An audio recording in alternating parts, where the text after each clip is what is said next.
Hello friends, आप सभी का आपके यूट्यूब चैनल पे एक बार फिर से स्वागत है। और आज इस वीडियो में हम बात करने जा रहे हैं पंजाब पीएससी की तरफ से एग्रीकल्चर डेवलपमेंट ऑफिसर के लिए यहाँ पर 200 पदों पे वैकेंसी निकाली गई है। तो आज इस वीडियो में बात करेंगे कि आप इस फॉर्म का अप्लाई कैसे कर सकते हैं। तो डिस्क्रिप्शन में लिंक मिल जाएगा, आपके सामने ये पेज ओपन हो जाएगा। जहाँ पे आप देखेंगे आपको ओपन एडवर्टाइजमेंट का ऑप्शन देखने को मिलेगा। आपको ओपन एडवर्टाइजमेंट के ऊपर क्लिक करना है।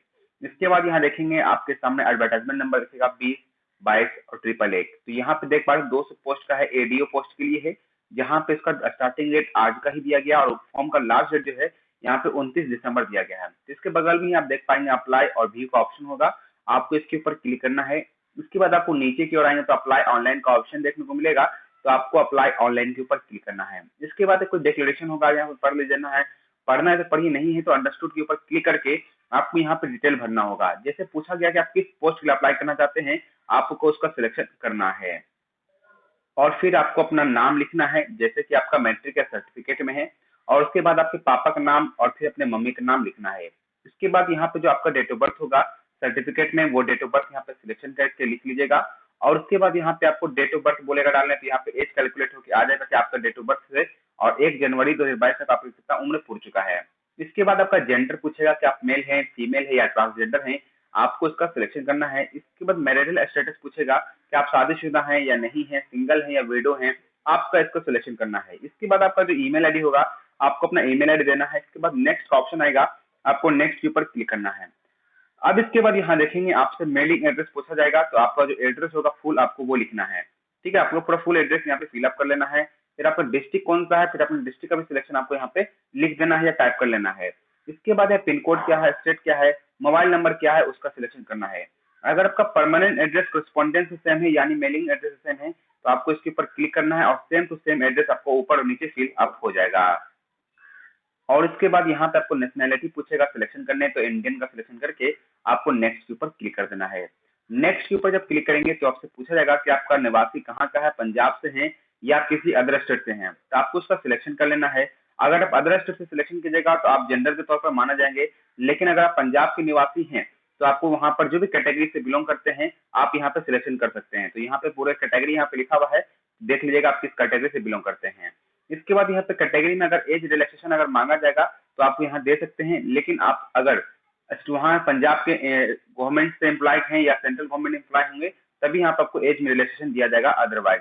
इसके बाद यहाँ पे कैटेगरी फॉर फीस पूछा गया है, तो यहाँ पे आप देखेंगे जनरल का फीस मांगा जाएगा, लेकिन अगर आप किसी एससी, एसटी या ओबीसी से बिलोंग करेंगे तो आपको हो सकता फीस यहाँ पे वेरी कर सकता है। इसके बाद पूछेगा कि आप विकलांग है या नहीं, एक्स सर्विसमैन है कि नहीं, आपको यस और नो के ऊपर क्लिक कर देना है। इसके बाद फिर नेक्स्ट का ऑप्शन आएगा, आपको नेक्स्ट के ऊपर क्लिक करना है।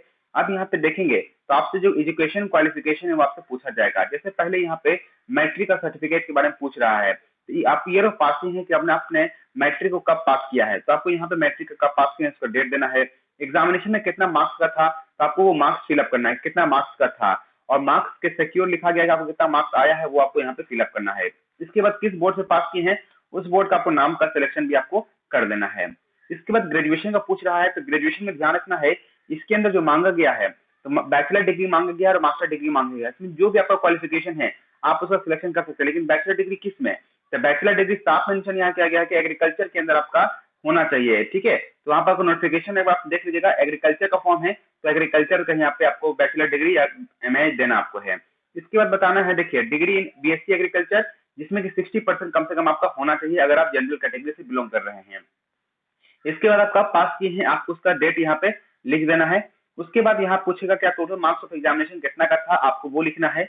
और उसके बाद आपने कितना मार्क्स सिक्योर किया है वो लिखना है। तो बहुत से बच्चों का कहना ये भी होता है कि भाई मेरा एग्जामिनेशन जो है टोटल 1500 का हुआ था, जिसमें कि पहला साल, दूसरा साल और तीसरा साल सभी का जोड़ किया जाता है, लेकिन ऑनर्स पेपर मेरा 800 का ही हुआ था। तो यहाँ पे ऑनर्स पेपर कितना देना है, तो आपको 800 का ही देना है। और ऑनर्स पेपर में आप जितना लाए हैं वो आपको यहाँ पे लिखना होता है। लेकिन अगर 1500 पे आप यहाँ पूरा जितना भी आपका फर्स्ट सेकंड थर्ड ईयर में नंबर था आप उसके हिसाब से निकालते हैं तो भी गलती नहीं है, लेकिन कोशिश कीजिएगा कि अपना ऑनर्स पेपर का यहाँ पे डिटेल भरना है। इसके बाद यहाँ पे देखेंगे परसेंटेज कैलकुलेट होकर आ जाएगा। इसके बाद किस बोर्ड से पास किए हैं, तो अपने बोर्ड का जो नाम है वो आपको यहाँ पे लिख देना है। इसके बाद यहाँ पे देखेंगे पूछ रहा एक्सपीरियंस है कि नहीं, अगर एक्सपीरियंस होगा तभी देना है, नहीं है तो कोई दिक्कत नहीं है। इसके बाद यहाँ पे जो बच्चे यस पे क्लिक करेंगे तो उनको यहाँ पर एक्सपीरियंस बताना है कितना साल का है और बाद में बताना है किस ऑर्गेनाइजेशन में काम किए थे, किस पोस्ट के ऊपर कब ज्वाइन किए थे, कब वहां से हटे हैं। उसके बाद करंट ऑर्गेनाइजेशन में कितना एक्सपीरियंस हुआ वो आपको यहाँ पे देखने को मिल जाएगा। इसके बाद पूछ रहा है कि आपको पंजाबी लैंग्वेज आपका मैट्रिक में था या इक्विवेलेंट स्टैंडर्ड में था कि नहीं, यानी कि 10th 12th में था कि नहीं पंजाबी, आपको यस और नो के ऊपर क्लिक करना है। तो ये आपको यस होना जरूरी है। इसके बाद पूछ रहा है कि आप सिख माइग्रेंट है कि नहीं है। अगर सिख माइग्रेंट होंगे तभी आपको यस क्लिक करना है, वरना नो पे क्लिक करके आपको नेक्स्ट के ऊपर क्लिक करना है। अब यहाँ पे देखेंगे कि आपको यहाँ पासवर्ड ये सब बनाने के लिए कहा जाएगा। तो देखिए फिर से यहाँ पर है, तो पूछ रहा है गवर्नमेंट सर्विस में है कि नहीं, आपको यस और नो के ऊपर क्लिक करना है। आपने इन्फॉर्म किया अपने डिपार्टमेंट को कि फॉर्म भर रहे हैं कि नहीं भर रहे हैं, अगर आप गवर्नमेंट सर्विस में होंगे तो। इसके बाद डिस्क्वालीफाई किए गए कि नहीं किसी पब्लिक सर्विस कमीशन में या किसी भी स्टेट पब्लिक सर्विस कमीशन में कुछ रीजन से, तो आपको यस और नो के ऊपर क्लिक करना है। क्रिमिनल कोर्ट से आपको कन्विक्ट किया गया है कि नहीं किया गया, किसी भी केस के अंदर आपको यस और नो के ऊपर क्लिक करना है। क्रिमिनल केस आपके ऊपर रजिस्टर्ड है कि नहीं, आपको यस और नो के ऊपर क्लिक करना है। और आपके पास क्वालिफिकेशन है कि नहीं जो एडवर्टाइजमेंट में मांगा गया है, बीएससी एग्रीकल्चर या एमएससी एग्रीकल्चर के अंदर, तो आप यहाँ पे यस और नो के ऊपर क्लिक कीजिएगा। तो आपको यहाँ पे यस पे क्लिक करना है। इसके बाद सिलेक्शन करें, पेमेंट मोड का बोल रहा है, तो यहाँ पे ऑनलाइन मोड ही पेमेंट होगा। इसके बाद यहाँ पासवर्ड आपको बनाने के लिए कहा जाएगा। तो यहाँ पे आपको पासवर्ड क्या करना है, बना लेना है। उसके बाद पासवर्ड को कंफर्म भी कर लेना है। इसको कंफर्म करने के बाद यहाँ पे कैप्चा कोड होगा, इस कैप्चा कोड को जो है आपको भर देना है।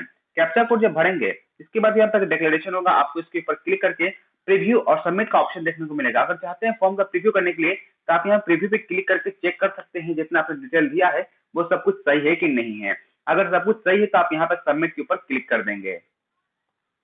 और सबमिट के ऊपर क्लिक करते ही यहाँ पे आप देखेंगे आपका डिटेल यहाँ पर थोड़ा देखने को मिलेगा। आपको ओके के ऊपर क्लिक करके आपको नेक्स्ट पेज पे भेजा जाएगा। तो यहाँ पर आप देखेंगे यहाँ पे थोड़ा मिस्टेक ये हो चुका था कि यहाँ पे जब क्वालिफिकेशन जो भर है ग्रेजुएशन का या एमएससी का, तो यहाँ पे आप देखेंगे आपको यहाँ पे ऐड का ऑप्शन देखने को मिला, वो आपको ऐड के ऊपर क्लिक करना जरूरी था। इसके बाद यहाँ पे जो आपने डिटेल भरा था वो आपको देखने को मिलेगा। इसके बाद ही आपको वहां पे सबमिट के ऊपर क्लिक करना है। और इसके बाद यहाँ आप देखेंगे आपको यहाँ पे रेफरेंस नंबर मिलेगा, जो कि आप यहाँ पे देख पा रहे हैं एग्रीकल्चर डेवलपमेंट ऑफिसर के लिए। आपको फ्यूचर रेफरेंस के लिए इसको आपको क्या करना है, कैप्चर करके रख लेना है। इसके बाद यहाँ पर आप देखेंगे तो आपको यहाँ पर लॉगिन पेज पे भेज दिया जाएगा, जहां पे फिर से आपको क्या करना है, यहाँ पर रजिस्टर नंबर और पासवर्ड जो आपने बनाया था कैप्चा को डालने के बाद सबमिट के ऊपर क्लिक करना है। अब यहाँ पे फोटो और सिग्नेचर आपको अपलोड करने के लिए कहा जाएगा। तो फोटो और सिग्नेचर यहाँ पे देख पा रहे हैं 10 से 40 केबी के बीच का आपका होना चाहिए, जेपीजी फॉर्मेट में होगा। ये दोनों आपको अपलोड करना है। आपको फोटो को सिलेक्शन करने के बाद अपलोड का जो ऑप्शन आता है आपको अपलोड के ऊपर क्लिक करना है, ये अपलोड हो जाएगा। उसके बाद सिग्नेचर भी आपको अपलोड करना है और इसका अपलोड होने के बाद ही आपको सबमिट के ऊपर फिर से क्लिक करना है। अब यहाँ पे आप देखेंगे आपको यहाँ पर पेमेंट करने के लिए कहा सकता है, तो यहाँ पे पे नाउ और पे लेटर का ऑप्शन आएगा। तो आपको अभी पेमेंट करना है तो पे नाउ के ऊपर क्लिक कर दीजिएगा और यहाँ पे पेमेंट करने का प्रोसेस चालू हो जाएगा। जहां पर आप देखेंगे टोटल 1500 रुपए पेमेंट करना है। तो जो भी आपका क्वालिफिकेशन होगा आपको उसके हिसाब से यहाँ पे जो पेमेंट है आपको यहाँ पे करने के लिए कहा जाएगा। तो आपको नीचे की ओर आना है और यहाँ पे कंटिन्यू का जो ऑप्शन आ रहा है आपको कंटिन्यू के ऊपर क्लिक करना है। जब कंटिन्यू के ऊपर क्लिक करेंगे तो आपसे पूछा जाएगा कि आप किस माध्यम से पेमेंट करना चाहते हैं, कि क्रेडिट कार्ड से, डेबिट कार्ड से, नेट बैंकिंग से, यूपीआई से, नेफ्ट से, आरटीजीएस से, व्हाट्सएप के माध्यम से। जिस भी मेथड से आप पेमेंट यहाँ पे करना चाहते हैं आप इसका सिलेक्शन कर सकते हैं। अगर आप नेट बैंकिंग का इस्तेमाल करते हैं या डेबिट कार्ड का इस्तेमाल करते हैं, कार्ड नंबर डालना है, एक्सपायरी डेट, सीवीवी नंबर और कार्ड के ऊपर जो नाम है वो डालना है और प्रोसीड के ऊपर क्लिक करना है। तो आपके बैंक से जो भी मोबाइल नंबर रजिस्टर्ड है उसके ऊपर ओटीपी आएगा। उस ओटीपी को डालने के बाद पेमेंट यहाँ पे कंप्लीट करने के बाद आपको फिर से आपको बैक पेज पे भेज दिया जाएगा, जहां पे आपको फिर से प्रिंट आउट निकालने का ऑप्शन देखने को मिल जाएगा।